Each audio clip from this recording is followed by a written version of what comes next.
You got to have a thick skin. You have to have a sense of humor. You have to know your politics. You have to be well read. You have to have a sense of humor. I do it on a visual level, but it's an opinion piece. And for that very reason, in that very definition, people will agree and not agree. And so that's great.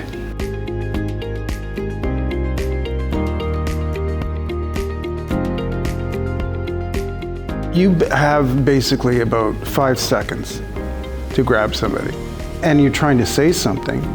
I had never been to a city that took its local politics so seriously. I mean it. I think, I became, among other editorial cartoonists, I became the envy. I felt that my importance, my significant importance lay in local commentary. If I'm doing a politician like that I'll end up doing a lot, I tend to sort of put them into a character. I make them into a comic. It's an all-encompassing. Like you'll see that, there's the mayor or something like that. That was just me having fun. The readers loved it. That was one of the first questions I'd get is like, done any clowns lately, or are you going to be doing some more clowns? One that was referred to often, and it's part of the collection at this university, is the 9/11 cartoon I did. So I kind of knew what I had to do that day, and all that grief and horror that's ongoing, and just like that was a challenge, and it was very heartfelt. I did. There were a lot of memorable ones that were, funny as well, exactly. But all based on real stories, When you hold or look at the originals, you can see where he's corrected little errors or just highlighted things, or you can really get a sense of the actual hands-on work of cartooning that he did with these originals. There's nothing like it. You could see where I put white out. You can see where I made a mistake. You can see the flow. You just know it's an original.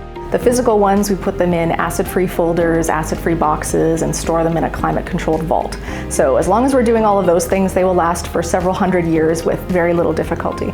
You see the detail, you see the attention that Mike paid to these, and you see the effort and the process in which he went through, and I think that's pretty incredible in itself. It has brought to the fore the role that the library plays in capturing local history and being able to make sure we preserve that and we steward it through time, and to make sure it is accessible. And there's really an excitement about that, and something that's really growing in momentum about what the library in itself can do.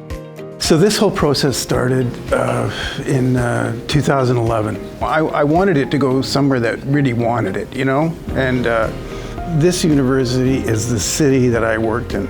It did belong here. They've just shown great enthusiasm for receiving the work. So I'm certainly proud and honored to be able to have them have it. I would want it nowhere else. It is history through the eyes of someone local, and I think that is pretty incredible. It is a unique perspective. We are uniquely located, and I think that the fact it's going to be here, I'm very, very proud of that, and that Letty is a piece of that for sure. The connection between Mike and the Windsor Essex community is enduring and strong. By preserving those things for posterity, we're ensuring that for generations to come, people will be able to look back at not only the events and people of our history, but those who contributed to documenting it. So Mike's work is really part of a larger landscape that we preserve here at the archives.